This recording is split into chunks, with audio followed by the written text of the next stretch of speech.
the meeting that shook the world. Imagine a world where empires clash, legends are born, and love becomes a weapon of power. In 48 BCE, Julius Caesar, Rome's most brilliant general and ambitious statesman, set foot in the exotic land of Egypt. He arrived not for conquest, but in pursuit of his rival, Pompey the Great. But what he found was something far more dangerous than any enemy on the battlefield: a young, exiled queen named Cleopatra VII. At just 21, Cleopatra was already a political mastermind, fighting to regain her throne from her younger brother, Ptolemy XIII. This wasn't just a meeting between two rulers, it was a collision of two worlds. Their first encounter would spark one of the most controversial and unforgettable relationships in ancient history, blending passion, power, scandal, and politics in a way the world had never seen before. The famous entrance. Cleopatra's entry into Caesar's life wasn't by invitation, it was by strategy. Knowing the Roman general was in Alexandria, she plotted a daring and theatrical move. Late at night, Cleopatra had herself smuggled into the royal palace, famously concealed in a rug, or some accounts say a linen sack, carried by a loyal servant. When she was unrolled before Caesar, he found not just a queen, but a woman unlike any he had encountered, clever, charismatic, and fluent in several languages. She didn't just speak like a ruler, she commanded like one. Cleopatra knew she needed Caesar's support to regain her throne, and Caesar, intrigued and perhaps enchanted, saw in her not only an ally, but an opportunity. This dramatic first meeting became the stuff of legend and gossip that would haunt them both for the rest of their lives.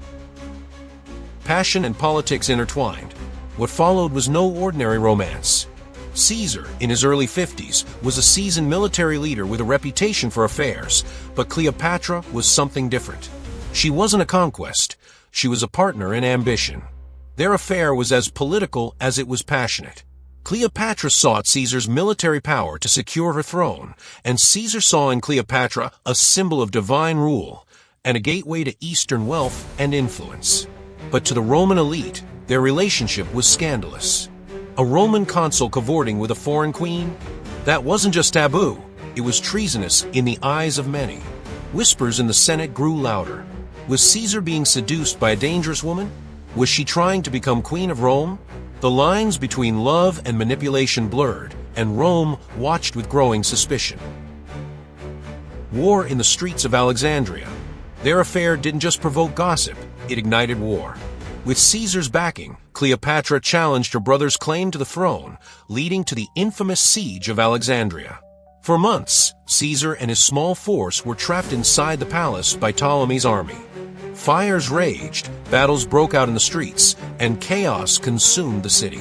Caesar nearly lost his life more than once, and part of the great library of Alexandria was destroyed in the crossfire. Yet through strategy and grit, Caesar prevailed. Ptolemy XIII was defeated and drowned in the Nile while fleeing battle.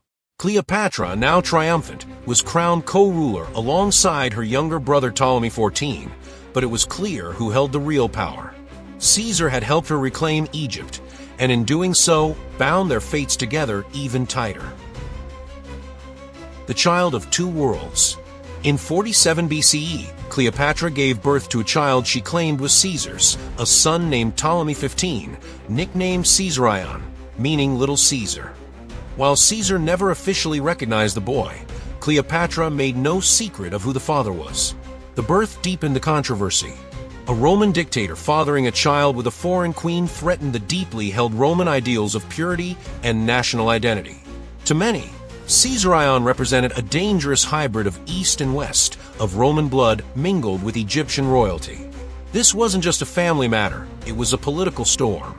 The idea that Caesar might name Caesarion as his heir terrified the Roman elite. They feared he was no longer acting like a Roman leader, but like an Eastern monarch, perhaps even preparing to crown himself king and Cleopatra as his queen. Cleopatra in the heart of Rome. In 46 BCE, Cleopatra made a bold move. She traveled to Rome with Caesarion and stayed as Caesar's guest. It was an extraordinary act. A foreign queen living openly in Rome was practically unheard of. She took up residence in Caesar's private estate across the Tiber and lived lavishly, attending public ceremonies and receiving honored guests. Cleopatra's presence was both glamorous and provocative. The Roman people were divided. Some were enchanted, others enraged. The Senate was especially alarmed. Caesar's devotion to Cleopatra seemed to signal a shift from republican ideals to dynastic ambition. Statues were erected in her honor, and rumors flew that Caesar planned to move the capital to Alexandria. The Queen of Egypt had become a symbol of everything the Senate feared: foreign influence, royal power, and the fall of the Roman Republic. The assassination that changed everything. On March 15, 44 BCE, the Ides of March, Caesar was assassinated by a group of senators who believed they were saving Rome from tyranny. Cleopatra, in Rome at the time, realized the danger instantly. With Caesar gone, her position collapsed. She fled the city with her son, returning to Egypt to secure her rule. But the damage was done. Her presence had been one of the catalysts for Caesar's downfall.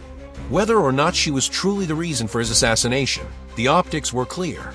The queen had become the kingmaker, and that frightened Rome. Back in Egypt, Cleopatra continued to rule, but her dream of an empire tied to Caesar was shattered. Still, the seed had been planted. Caesarion would be raised as a divine son, heir not just to Egypt, but in Cleopatra's mind, to Rome itself. Legacy of scandal and power. The story of Caesar and Cleopatra didn't end with his death. It only evolved. The bond they shared shaped Cleopatra's future decisions, including her infamous alliance with Mark Antony. But Caesar remained her most significant partner, the one who elevated her power, legitimized her reign, and helped create her legend. Historians still debate their relationship. Was it love, manipulation, or mutual gain? Perhaps it was all three. What is undeniable is the impact. Their affair changed two empires. It shattered Roman political norms, emboldened Cleopatra's reign, and paved the path to the fall of the Republic. Even today, their names evoke mystery, romance, betrayal, and ambition. They were not just lovers, but symbols of how personal desire can ripple through history with the force of an empire. Power, legacy, and the price of ambition. The story of Julius Caesar and Cleopatra teaches us that history is not just shaped by battles and laws, but by the relationships between powerful individuals. Their affair wasn't just romantic, it was strategic, controversial, and deeply political. Together, they defied tradition, blurred the lines between East and West, and challenged the systems around them. But their union came at a cost. Caesar lost his life, and Cleopatra lost her greatest ally. Their legacy reminds us that ambition and passion can ignite great change, but also great destruction. In the end, they were both human, flawed, brilliant, and daring to rewrite their destinies. For us today, their story is a powerful reminder that even in the highest places of power, love and ambition are forces that can't be controlled, and often, those who try are the ones written into legend.